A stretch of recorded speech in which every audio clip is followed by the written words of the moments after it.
We are delighted to say that we have got someone with us today that can give us a unique insight into what was happening at the Countess of Chester Hospital around the time that Lucy Letby was operating. What she says is that there was this kind of bullying, toxic culture at the Countess at the time. We are joined by Dr. Fiona MacRae, who used to work there and is a whistleblower. So I worked in the Countess until the end of November last year. I spent most of my time there in anaesthetics. I have not worked in anaesthetics since 2018. My experience of the Countess from about 2004 was working in a very toxic bullying culture. It was very much a fear-driven trust. Quite a few of my colleagues have gone off with work-related stress, a good proportion of them in my grade. But the undercurrent throughout theatres and intensive care and anaesthesia, it was this undercurrent of fear. People were terrified because this policy had been brought in, and if you were caught not following this policy to the letter, then you will be dealt with, disciplined, and people were fearful for their jobs. So it maintained a control on most people because there was this constant threat of, job loss and lack of livelihood. You told us that once they felt challenged, you became like a target. Yes, yes. We as a group in my grade in anaesthetics, we raised concerns in a very pleasant, constructive manner because we were interested in developing a happy work environment. And I couldn't understand. I thought that they mustn't know how they're making us feel. So we'll go and tell them and we'll say these are a few examples and then everything will change. There was an incredulity about them, that the fact that we were daring to complain. And there was this almost, we've allowed you to work with us. So you should be grateful. So you should be grateful. Right. There was that sort of attitude. And if you did complain and complain repeatedly, and again, all in a very pleasant manner initially, there was definitely a target. I had a target on my back from maybe 2014 onwards.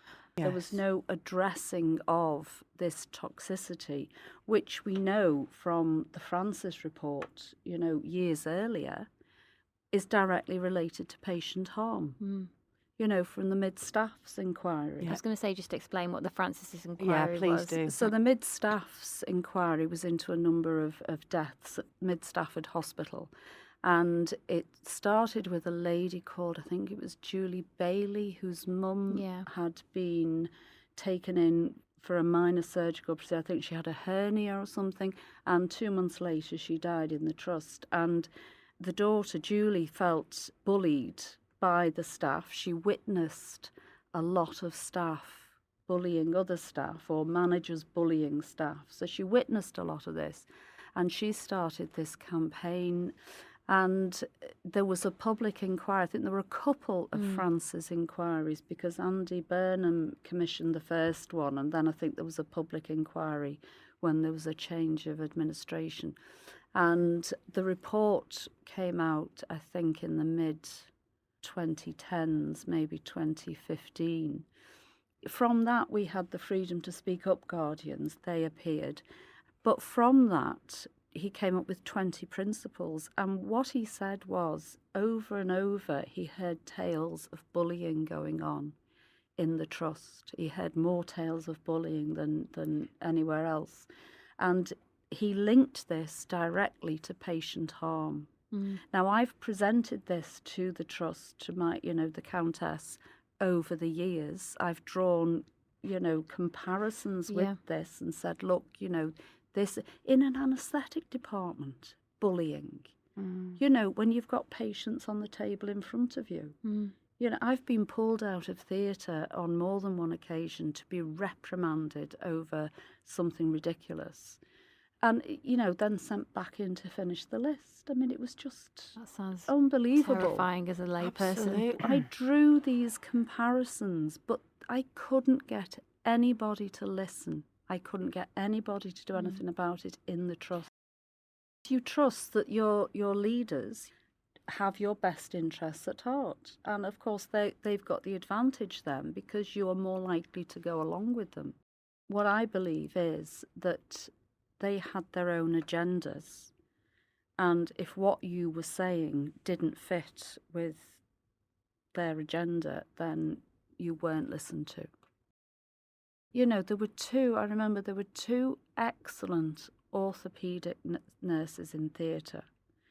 And I don't know what it was they did. They'd not sent a sample to the lab within a short window of time or whatever it was. I can't remember. They were both suspended. They were both investigated.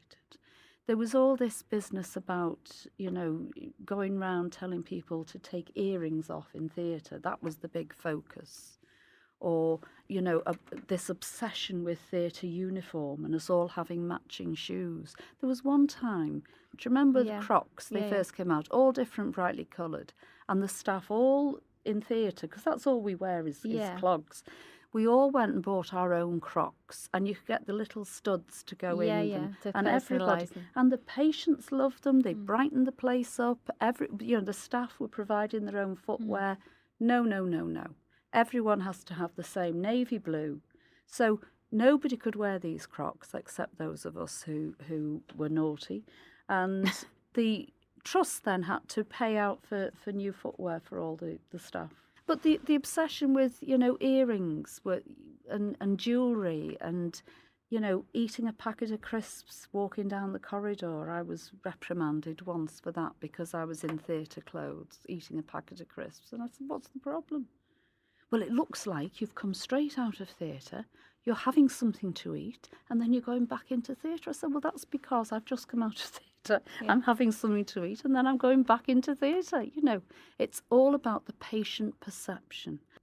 And I don't see how you expect to get the best out of your workforce if you're treating them so poorly. I have colleagues there who are still experiencing the same bullying.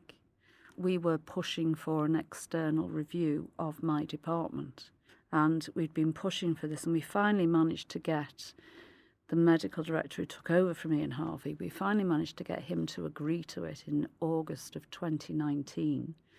Now, the review didn't happen until last year, after yet another meeting with CQC, and this review has been done.